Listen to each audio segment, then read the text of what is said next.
मेरे हाथ में कुछ कागज हैं, इन कागजों में कुछ आंकड़े हैं। ये आंकड़े हैं मौत के।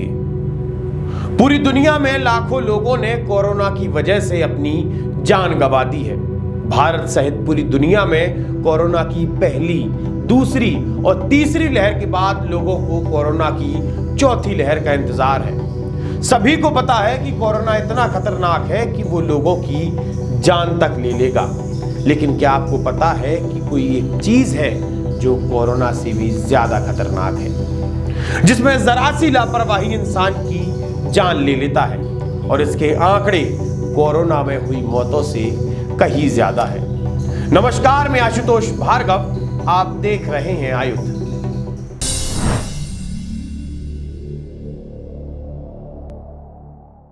लगभग 2 दिन पहले रायसेन जिले के खरवई से एक सड़क दुर्घटना की खबर सामने आई थी, जहां तेज रफ्तार में आई ट्रक और मैजिक की आपस में भिड़ंत हो गई थी, जिसकी वजह से एक किशोरी सहित 5 लोगों की मौके पर मृत्यु हो गई थी। साथ ही 7 लोगों को राजधानी भोपाल के हमीदी अस्पताल में भर्ती कराया गया था।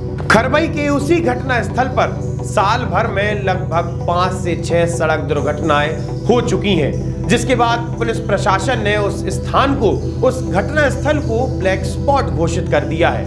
अब आप कहेंगे कि ये ब्लैक स्पॉट क्या है, तो आप हमारी वीडियो से जुड़े रहिए। हम बीच में आपको ये भी बताएंगे कि ब्लैक स्पॉट क्या होता है। मध्य प्रदेश में सड़क दुर्घटना के मामले लगातार बढ़ रहे हैं। ऐसा नहीं कि सिर्फ सड़क दुर्घटना के मामले बढ़ रहे हों। जब सड़क दुर्घटना होती है तो सड़क दुर्घटना के साथ मौतों के आंकड़े भी बढ़ जाते हैं।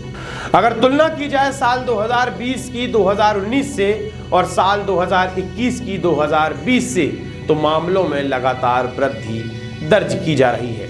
जब हमने रिसर्च की और सड़क दुर्घटना के कारण जानने की कोशिश की तो मुख्य 3 कारण सामने निकल कर आए। सबसे पहला ओवर स्पीडिंग, दूसरा सुरक्षा की कमी, तीसरा ओवरटेकिंग। ये 3 मुख्य कारण हैं जिनकी वजह से काफी लोगों की जान चली जाती है। हाल ही में 6 मई को बल्लभ भवन में ट्रैफिक मैनेजमेंट की बैठक संपन्न हुई। इस बैठक में कुछ आंकड़े सामने आए। साल 2020 में मध्य प्रदेश के अंदर 45,266 सड़क दुर्घटनाएं हुई, जिनमें से 11,141 लोगों की जान गई थी।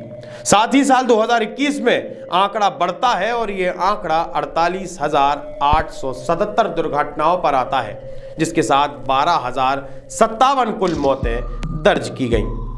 मतलब साल 2020 से साल 2021 में कुल 8.2% की मौतों में वृद्धि दर्ज की गई है। हम सभी को पता है कि साल 2020 और साल 2021 का आधे से ज्यादा समय लॉकडाउन में अपने घरों पर गुजारा है। लोग अपने घरों में कैद थे, उसके बावजूद भी सड़क दुर्घटनाओं के आंकड़ों में लगातार वृद्धि दर्ज की गई है। जब हम कोरोना की बात कर ही रहे हैं तो साल 2020 और 21 में मध्य प्रदेश के अंदर कोरोना की वजह से लगभग 10,000 लोगों ने अपनी जान गंवाई है। तो वहीं अगर इसकी तुलना सड़क दुर्घटना से होने वाली मौतों से की जाए तो वो कहीं ज्यादा है। हमने देखा होगा कि जब लोगों को कोरोना से जान गंवाने का डर होता है, उस समय लोग अनिवार्य तौर पर मास्क और सैनिटाइजर का उपयोग करते हैं। लेकिन कोरोना से भी कहीं ज्यादा खतरनाक है सड़क दुर्घटना। रोड एक्सीडेंट के आंकड़े कोरोना में गई जानों से कई ज्यादा हैं, लेकिन उसके बावजूद भी लोग सीट बेल्ट और हेलमेट लगाने का ध्यान नहीं रखते।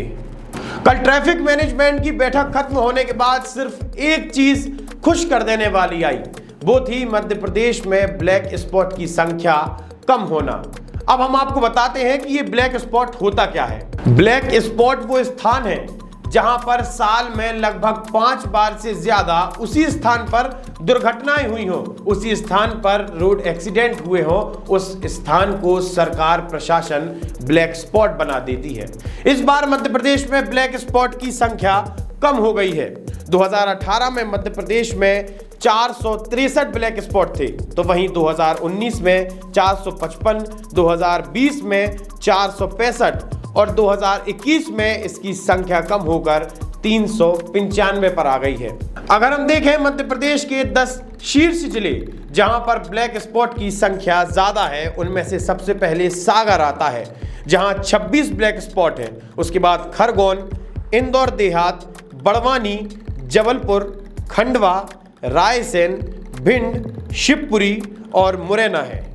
मध्य प्रदेश की ट्रैफिक व्यवस्था और ब्लैक स्पॉट को जरा और गहराई से जानने के लिए हमने बात की मध्य प्रदेश के आईपीएस ऑफिसर हंसराज सिंह से। जरा सुनिए। ब्लैक स्पॉट की एक फिक्स्ड परिभाषा है जिसमें कि अगर 3 साल लगातार हर वर्ष 5 से अधिक गंभीर एक्सीडेंट होते हैं जिसमें मृत्यु हुई हो या गंभीर चोटें आई हो, वो ऐसे ही 500 मीटर की जगह या अन्यथा ऐसे जगह जहां पर 3 साल के अंदर 10 मृत्यु हुई हो, तो उनको ब्लैक स्पॉट निर्धारित किया जाता है। और ये जो स्पॉट है 500 मीटर की लंबाई में का क्राइटेरिया है इसका, इस आधार पर इसको निर्धारित किया जाता है। देखिए, ब्लैक स्पॉट का पहले डाटा के बेसिस पर और एक फील्ड पे जाकर इनका चिन्हांकन किया जाता है, फिर उसका एक प्रिलिमिनरी कारण ज्ञात किया जाता है कि एफआईआर से और बाकी चीज़ों से पता किया जाता है, और जो मौका निरीक्षण होता है उनको देख के पता किया जाता है कि एक्सीडेंट किस कारण से हो रहे हैं। कुछ जगहों पर ब्लाइंड कर्व्स होते हैं, कुछ जगह पर इंटरसेक्शंस होते हैं, कहीं पे डिवाइडर नहीं होते हैं, कहीं हाई स्पीडिंग की प्रॉब्लम होती है, कोई देहात कनेक्टिंग क्षेत्र होते हैं, तो ये अन्य अन्य तरीके की प्रॉब्लम होती है, कहीं पे इंजीनियरिंग का इशू होता है। तो इन सबको वर्कआउट किया जाता है हमारे लेवल पे, और साथ ही साथ में फिर एक समन्वय करके सभी विभागों के साथ जिनके अंडर वो रोड आता है, वो एरिया आता है, उनके साथ एक सम्मिलित भ्रमण किया जाता है और वहाँ पर एक उसका रोड मैप तैयार किया जाता है कि हम इसमें क्या इम्प्रूवमेंट्स करें ताकि ये जो ब्लैक स्पॉट है इसका परिशोधन किया जा सके, इसको बदला जा सके, इसकी और ये ब्लैक स्पॉट की लिस्ट से बाहर किया जा सके। तो ये थे आईपीएस ऑफिसर हंसराज सिंह, जिनका ये कहना है कि ब्लैक स्पॉट चिन्हित करना सिर्फ पुलिस प्रशासन का काम नहीं, इसके लिए पूरी टीम बनती है, अलग अलग विभागों से अधिकारी आते हैं, जिसके बाद ब्लैक स्पॉट तय किए जाते हैं। एक खास बात और हम आपको बता दें, जिस चालान की वजह से आप सीट बेल्ट लगाते हैं, जिस चालान की वजह से आप हेलमेट पहनते हैं, 2021 में कुल मध्य प्रदेश में लगभग 11 लाख रुपए का चालान इकट्ठा हुआ है। इसी के साथ मध्य प्रदेश में जो दुर्घटनाएं होती हैं, इनमें से 70% दुर्घटनाएं ग्रामीण क्षेत्रों में मतलब रूरल एरियाज में होती हैं, बाकी की 30% अर्बन एरिया में। आयुक्त की टीम लगातार समाज से जुड़े मुद्दों को आपके सामने लेकर आती है, ट्रैफिक व्यवस्थाओं को, प्रशासनिक व्यवस्थाओं को आपके सामने लेकर आती है। इसी प्रकार से जुड़े रहिए हमसे, देखते रहिए आयुध। आप हमारे चैनल को सब्सक्राइब कर सकते हैं, फेसबुक पेज को लाइक कर सकते हैं, साथ ही इंस्टाग्राम पर आप हमें फॉलो कर सकते हैं। धन्यवाद।